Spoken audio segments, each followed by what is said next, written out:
I'll keep quiet, because yeah, I'll be right. Okay? Hello. Just thought I'd have a little word with you before it starts as to what not to watch in today's show.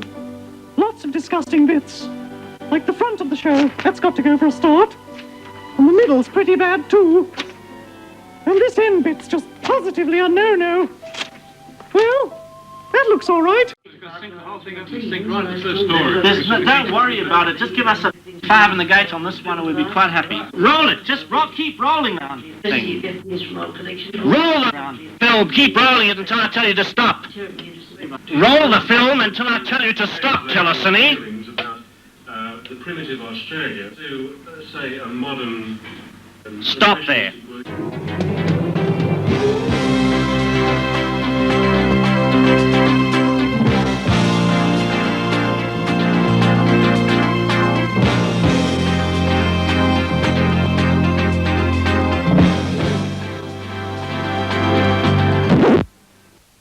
Well, have it your own way then, Andy. Here we are again, all set to battle our way through yet another assortment of flub prezos, mangled news, scrambled current affairs. Sounds like a normal day, doesn't it? Anyway, for those of you who have to go, we've got a shortened version for you coming up right now.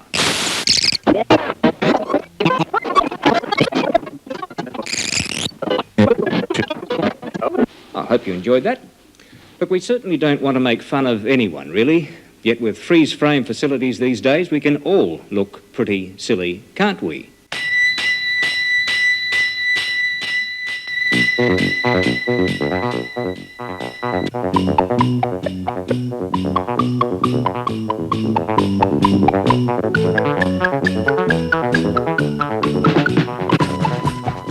Early this year, we saw the dramatics of governmental confrontation at the Prime Minister's conference. And the cameras were there to catch the action, the highlights, as well as the lowlights. Starting with the second factor, I need to develop balanced fiscal and monetary policy. We accept that unimportant dissemination 1983-1984 efficiency, as is a list of extended subsequent deficit, is a degree of expenditure commitments made by over the years by other governments. As the Department of Finance has noted, government's ability to develop fiscal policies appropriate to contemporary economic circumstances and priorities can be limited to the existence of a significant commitments and partly predetermine the budget each year. Whatever possible advantages and times necessities, in particular future expenditure movements, they must lead to an undesirable loss of budgetary flexibility of subsequent years. This budget locking dilemma, half of public incomes, of course, is not seen by the trade union movement as an expression of our own sectional interest, rather the reverse. It affords other participants in this conference general opportunities should be considered objectively by all parties. Firstly, it does not deny the basic industrial realities of life. We remain committed to the task we all face, and that task is to increase employment, to generate growth, and to lift the horizons of this country. Order! You know, once in every quarter century, a man is born with such grace, such natural wit, such undeserved charm that he wins the acclaim of people right across this nation. Not that that's made me conceited. Not a bit of it. You see, you just ask the thousands of people who know and love me. They'll Look here, Keith. Look here. What are you doing in my chair? How dare you? 7 o'clock Do already. you know how long it takes to get a chair in the ABC? I mean, you wait 10 years to get a chair in the ABC and then to get in the right place. Quick, quick. Where's the theme? Quick.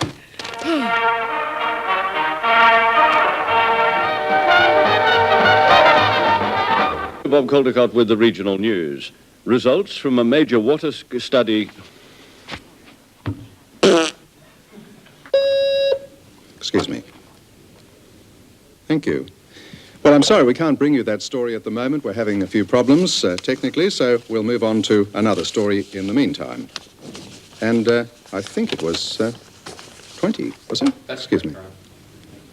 20. And I think that is one of yours, isn't it, Tim? Tim Lane is here. So we'll cross to him now. Graham, it's all yours. Not 20, right? Well, we'll see if we can pick it up somewhere else. Thank you. Right, we'll go ahead with it now. Sorry about that.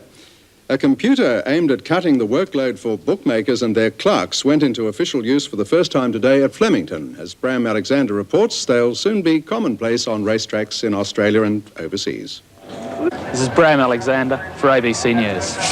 Well, I'll be back in a few moments, but now with today's sporting news, here's Tim Lane.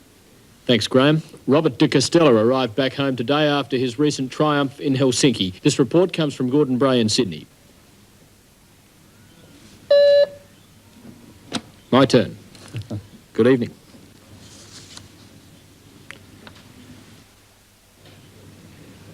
Okay, the item's coming up now. I'll be next year and... And if you think that's the end of the Melbourne news, think again. Really get back to square, even though it's an excellent crop. First, the Pine Gap demonstration. The anti-nuclear protest flared in Central Australia today, coinciding with the delivery of the first cruise missiles to Britain. About 200 women set up a camp outside the gates of the top-secret communications base at Pine Gap last weekend, and some of their number breached the security fence today. Helicopters were used to spot the demonstrators who broke into the base, and most only got about 200 metres before being arrested by federal police.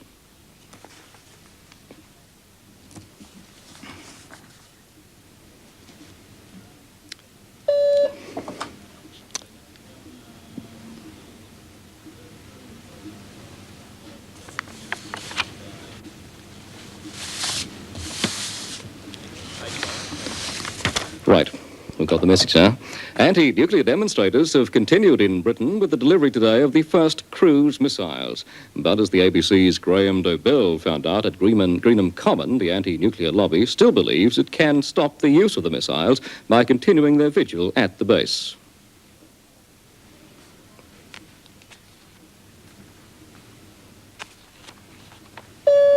An American Starlifter aircraft touched down at the Greenham Common base, bringing the first of the 96 cruise missiles to be deployed there. Hello, Judith in Adelaide. Right.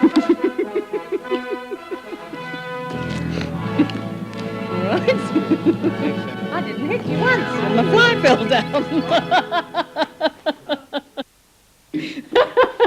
Now, the settled area is forecast in detail for tonight and tomorrow.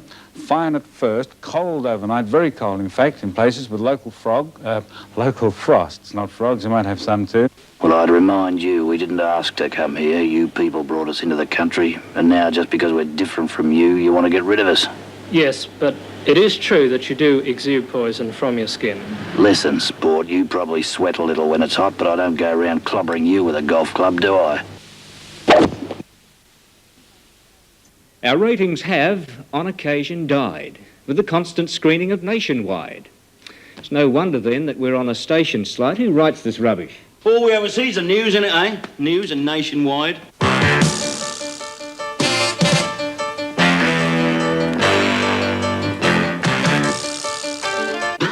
Devon, do so. Just how much would the public benefit from the... Holy Moses. Mr. Ruler, I think it's fair to assume that the South Australian government is short on cash. So what's wrong with introducing this licence fee? It's outrageous. Well, what do you suggest the government should do about it, or what consumers do? What can consumers do about it? Consumers should demand. Given that the reason why the gas companies were given increased prices, that we'll be cutting our own throats as far as future energy supplies are concerned.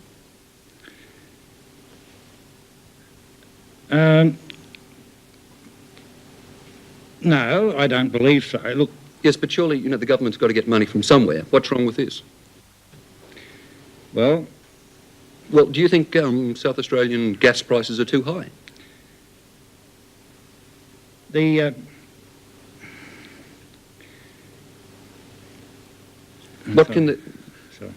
The South Australian government agreed to those fee structures last year, so what can the consumer do about that? We believe, the Consumers Association believes... But taking it on its... Following some recent fracturing experiments up in the Cooper Basin, I believe, first of all, it was claimed that... well, there's a mistake there. Could I come back on that one? Is that possible? Because I said profitability. It's not...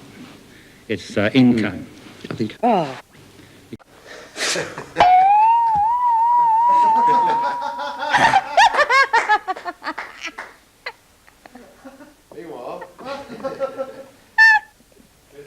I didn't go to lunch. I mean, that's just... Mr. Keating has come in again tonight, and I thank you, sir, for coming in. But I just wish to point out that in the discussion we're about to have, I won't challenge the political or social propriety of any of the government's actions. Rather, the intent is to help the horse's mouth, so to speak, to explain this difficult and for many very worrisome matter. But let's say I retire now, get a big, lump sum payout, and I go and buy a block of flats on the Gold Coast, which is what you think many people do with their lump sum payments. I'm putting words in your mouth, I know. You'd be happy if people take their lump sum and then go and buy themselves an annuity to look after themselves in their old age. Now, would you explain what an annuity is in your mind, and would you acknowledge the point that many people are terrified of annuities because they put all their money into it and then they just lose their value but the longer you live, the more they lose their value through inflation? So those with big lump sum... You can't just flash over terms like that. Sorry, it is the most moderate and modest change one could possibly take. Would you use the term double dipping as being bandied around? Everyone does it. Now, what do you mean by double dipping? Well, I don't understand the argument where this argument is against... Sorry. What is the argument against exempting, having a threshold of exemption? A retirement How is the income. subsidy paid? I mean, many people don't understand that. They'll come to accept the change as being in Australia's best interest. Mr. Keating, thank you. Thank you. Well, I'm not sure if that's cleared some of the confusion or added to it. Since the Israelis withdrew to southern Lebanon, fighting between the various factions has started all over again. United States troops, there as part of a peacekeeping force, have suffered casualties. Sometimes that is not present, it is not essential. Okay. Nicole suffered back injuries 7 years ago. In constant pain, she became inactive and obese, went to a chiropractor for a while, then changed over, and now obviously prefers the osteopath. The lumbar roll, cracking the pelvis into place. Now take a deep breath in from this, breathe out, let it roll, bottom leg straight, that's the way. Now let your hip roll, a bit more. Okay. Did that hurt? Let that drop. This is where a lot will end up. That's it. Drop a little more. Well, it sounds excruciating to hear the spine cracking like that, but anyone who's suffered from a bad back will tell you that it's worth putting up with anything to get rid of it.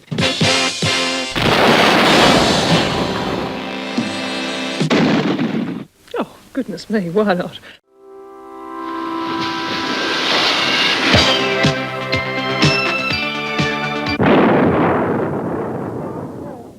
Moving, isn't it? What do you think of the review so far, Brian? I like it. And do we hear any more comments? I like it. And it's stupid. It's frustration upon frustration. Well, I'd certainly like to see somebody behind bars for this. The person responsible. I wish I could be face to face with this person right now. We've yet to decide on that. But he won't be doing it on the radio anyway, I'm afraid. And others?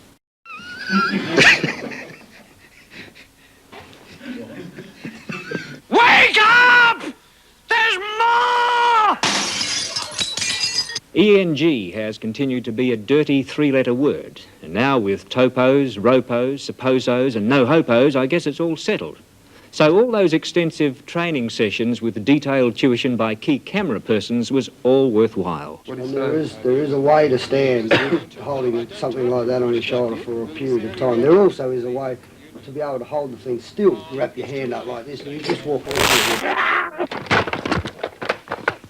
At least when daylight saving hit us, we came to the end of those frightful early morning starts. Did I say frightful? Here's one way the video empire strikes back.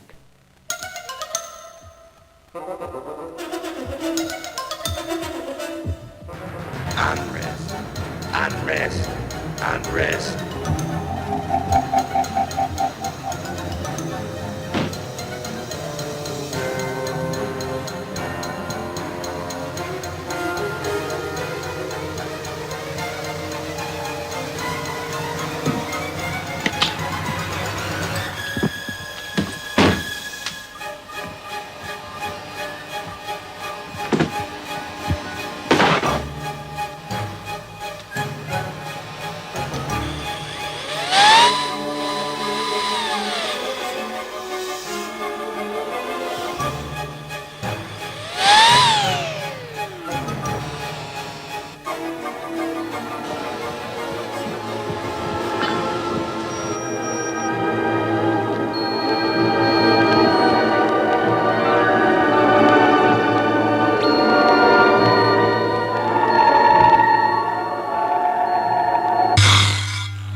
Whether you have a balcony garden, or just a few pot plants on a windowsill, or a garden like this on rather a grand scale, it doesn't matter, providing I can make money out of it.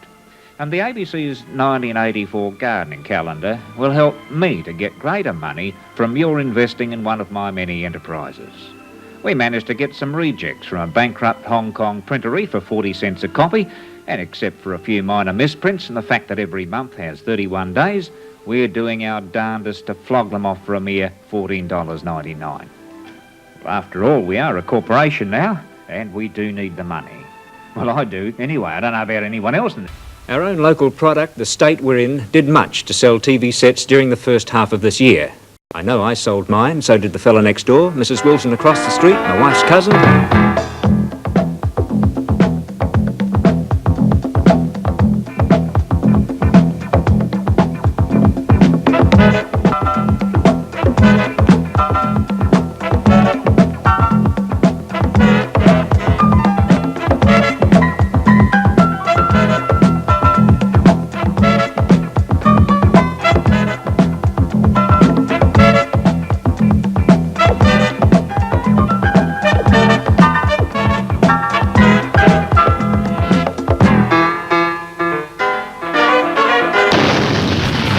Well, that's 1983 in review. Thanks to all of those who helped put it together, especially those who, through their unrehearsed ad-libs and bad flibs, made it all possible. To them and to you, thanks. It's been a great year. Bye for now.